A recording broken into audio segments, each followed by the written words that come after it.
Ya, PDIP masih menunggu arahan dari Ketua Umum mereka Megawati Soekarno Putri mengenai keputusan bergabung ke pemerintah Prabowo Gibran atau menancapkan posisinya sebagai oposisi. Sementara PKB dan PKS masih menunggu arahan Dewan Syuro apakah berada di luar pemerintahan atau bergabung dengan koalisi Prabowo Gibran. Ya, akankah PDI Perjuangan, PKS hingga PKB tergoda rayuan koalisi kubu Prabowo Gibran? Pemirsa, sudah bergabung bersama kami sejumlah narasumber dari sejumlah parpol. Ada Dewan Pembina Partai Gerindra, yaitu ada Bang Andre Rosiade. Kemudian juga ada Wakil Sekretaris Jenderal Partai Kebangkitan Bangsa, yaitu ada Bang Syaiful Huda. Dan politisi PDIP, yaitu ada Bang Ciko atau Syiril Raul Hakim. Selamat sore Bapak semua, baru bergabung Bang Andre dan juga Bang Ciko. Selamat sore. Selamat sore Bang Ciko, selamat sore Bayu. Siap, Om Andre. Baik. Nah, pertama saya ingin menuju ke Bang Ciko terlebih dahulu.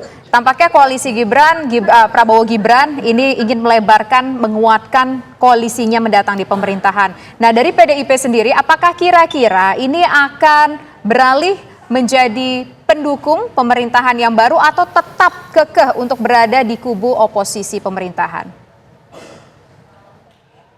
Kami sekarang belum saatnya kami menyampaikan apa yang menjadi keputusan karena tentu internal kami masih dibicarakan terus dan tadi sudah disampaikan oleh senior saya, Bung Ahmad Basarah, bahwa memang di PDI Perjuangan hal-hal yang terkait dengan kebijakan strategis menjadi hak prerogatif dari Ibu Ketua Umum. Dan tentunya Ibu Ketua Umum dalam mengambil keputusan akan menyerap aspirasi dari bawah. Dan tadi sudah disampaikan bahwa kami akan menyelenggarakan Rakernas.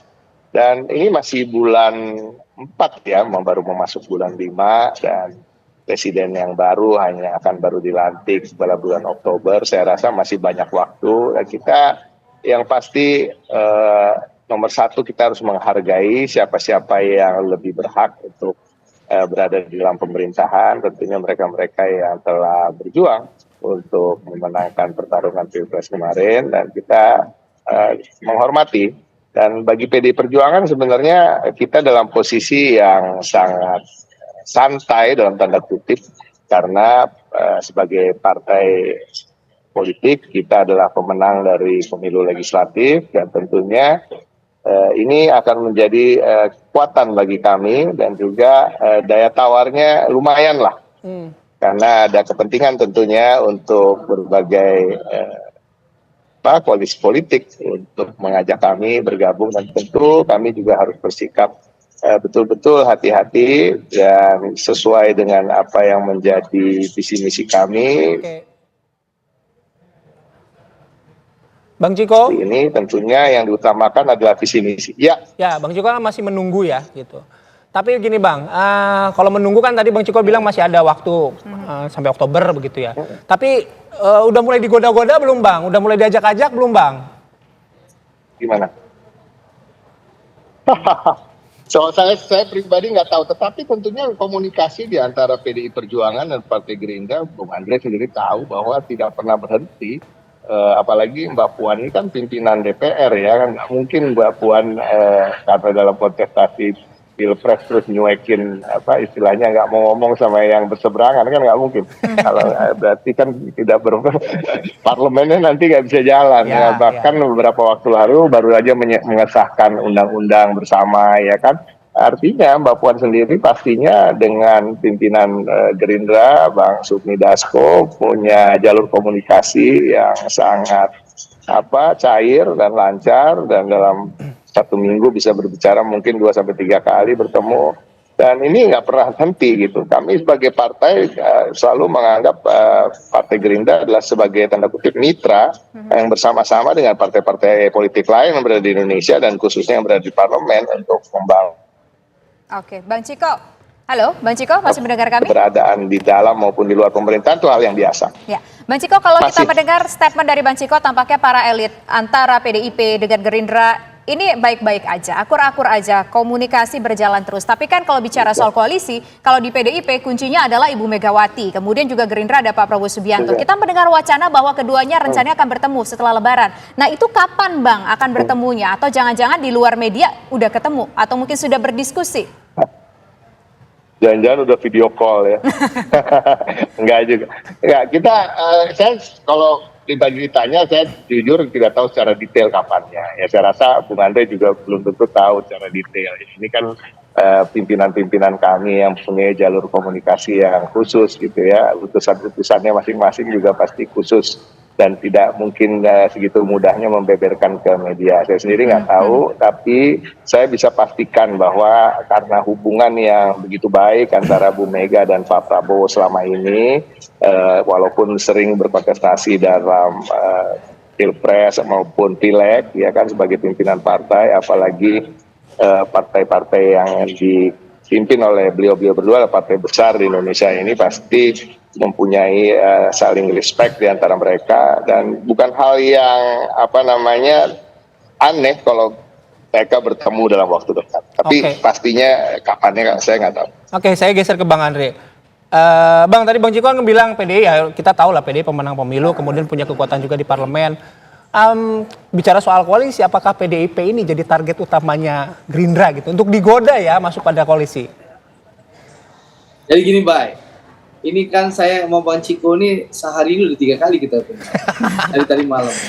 Ya udah sekarang keempat berarti kan ya udah nggak apa-apa. Ya, dia udah kayak minum obat ke sama Bang Ciko. Jadi gini.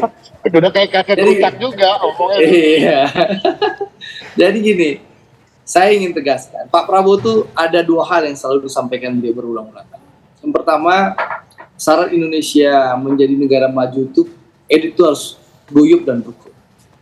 Tentu setelah kompetisi yang keras, ya kita harus kembali duduk bersama-sama, bersilaturahim, ya membangun kebersamaan sehingga Indonesia yang guyup dan persatuan ini terwujud. Kalau kita guyup bersatu, insya Allah Indonesia jadi maju. Yang kedua adalah Pak Prabowo juga berulang-ulang kali menyampaikan bahwa kalau takdir Allah menyatakan beliau sebagai Presiden Indonesia ke-8 dan kalau rakyat memberikan mandat ke beliau menjadi Presiden Indonesia ke-8, beliau akan mengajak seluruh kekuatan politik yang ada untuk bersama-sama bergotong royong membangun Indonesia. Nah, tentu setelah keputusan Mahkamah Konstitusi, ya tentu akan ada pertemuan-pertemuan dengan seluruh kekuatan politik yang ada. Kita akan bersilaturahim, berdiskusi untuk bersama-sama bergotong royong membangun bangsa dan negara. Saya rasa semuanya mungkin menunggu keputusan MK. Dan insya Allah besok akan ada keputusan KPU, di mana KPU besok pagi akan menyerahkan secara resmi, menetapkan secara resmi Pak Prabowo adalah presiden terpilih. Nah, mungkin setelah itu akan ada pertemuan-pertemuan yang akan dilakukan. Hubungan Gerindra dan PDIP apa? Bagaimana? Saya ingin jelaskan. Di saat kita berkompetisi secara keras di Pilpres maupun Pileg 2024 yang lalu, Partai Gerindra dan PDI Perjuangan masih terus melakukan kerjasama di parlemen. Ya, tadi Bang Ciko sudah menyampaikan bagaimana komunikasi pimpinan Gerindra dan pimpinan PDI Perjuangan, Bang Dasko dengan Mbak Puan yang begitu baik dan harmonis. Lalu kerjasama di parlemen pun terus dilakukan. Jadi selama kita berkompetisi, PDI Perjuangan dan Gerindra masih bekerja sama, bergotong royong di parlemen untuk membantu pemerintah.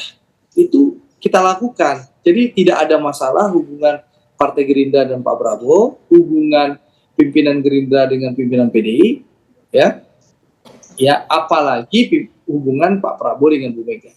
Pak Prabowo sangat baik hubungannya dengan Bu Mega, Pak Prabowo sangat menghormati Bu Mega, dan begitu juga sebalik. Jadi mudah-mudahan ya rencana pertemuan yang akan diatur akan segera ada kecocokan jadwal. Ya, mohon tunggu dan gini, mohon doanya saja. Ya, gitu, mohon doanya gitu ya, mudah-mudahan. Tapi dalam konteks koalisi 2024 sampai saat ini kan gue udah ketemu 3 kali kan kemarin kan katanya. Sekarang ini pertemuan keempat antara Bang Andre sama Bang Ciko. Nah, di pertemuan keempat ini tolong dong dikasih spill juga ke kita gitu loh. Kenapa sih nggak jadi-jadi itu pertemuan atau pembahasan koalisi 2024-nya nggak jadi-jadi, ini ada apa gitu loh? Apa gini, Bay? Sing sabar, Bay. Ojo ke susu, ini putusan MK baru kemarin. Besok itu baru akan ada penetapan dari KPU. Baik. Tentu akan ada pertemuan-pertemuan. Kalau pertemuan di belakang layar tentu ada. Ya, video call tadi ya, Bang ya? Gerindra dan enggak, saya nggak tahu kalau ada video call ya. Saya tahu adalah pertemuan antara pimpinan PD Perjuangan dan Partai Gerindra itu secara rutin dilakukan, gitu loh. Okay. Ya, di parlemen ya, yaitu komunikasi tetap berjalan dengan baik. Jadi tentu lagi dipersiapkan kapan jadwalnya Bu Mega yang pas, kapan jadwalnya Pak Prabowo yang pas. Yang jelas kami meyakini seluruh tokoh politik yang ada di Indonesia, seluruh pimpinan partai politik yang ada di Indonesia ini negarawan. Oke, baik. Setelah kita kompetisi yang keras, saatnya kita kembali bersatu, bersama-sama membangun bangsa dan negara. Nah, apakah nanti partai-partai politik akan bergabung dalam kabinet Pak Prabowo atau dalam koalisi pemerintahan Pak Prabowo? Tentu setiap partai punya mekanisme masing-masing partai dalam pengambilan keputusan. Contoh, PDI Perjuangan ada hak prerogatif ketua umum, ada rakernas partai, mekanisme pengambil keputusan tentu kita hormati. Tapi kalau di kami, tentu kami berharap bahwa pemerintahan Pak Prabowo ini bisa kuat dan bisa mengajak seluruh kekuatan politik yang ada. Karena itulah keinginan Pak Prabowo sejak zaman kampanye beliau menyampaikan, kalau mandat diberikan kepada saya akan menjadi presiden seluruh rakyat Indonesia. Bukan hanya presiden pemilih 02, tapi presiden seluruh rakyat Indonesia. Dan saya akan ajak seluruh kekuatan yang ada, akan saya rangkul untuk gotong royong membangun bangsa dan negara. Oke, baik. Nah, saya ingin ke Bang Ciko nanti. Bang Ciko begini, kalau kita dengar-dengar nih jangan-jangan memang sudah ada perbincangan di balik layar begitu ya. Tapi mungkin apakah ada persoalan internal antar tokoh partai yang di atas ini yang elit? Mungkinkah hubungan antara Bu Megawati dengan Pak Joko Widodo? Tapi nanti dijawab usai jeda berikut. Kami kembali sesaat lagi. Saya ingin ke Bang Ciko, langsung saja Bang Ciko. Apakah mungkin saat ini ada terkendala kalau ingin berkoalisi soal hubungan antara Ibu Megawati dengan Pak Joko Widodo? Saya melihat ini yang utama bagi PDI Perjuangan, bagi kami melihat Pak Prabowo ini adalah entitas yang berbeda dengan Pak Jokowi. Mereka dua individu yang berbeda, dan juga kita juga mengetahui pastinya satu sama lain juga tidak mau selalu dianggap satu renceng ya dalam tanda kutip ya. Pak Prabowo sendiri kan juga sosok yang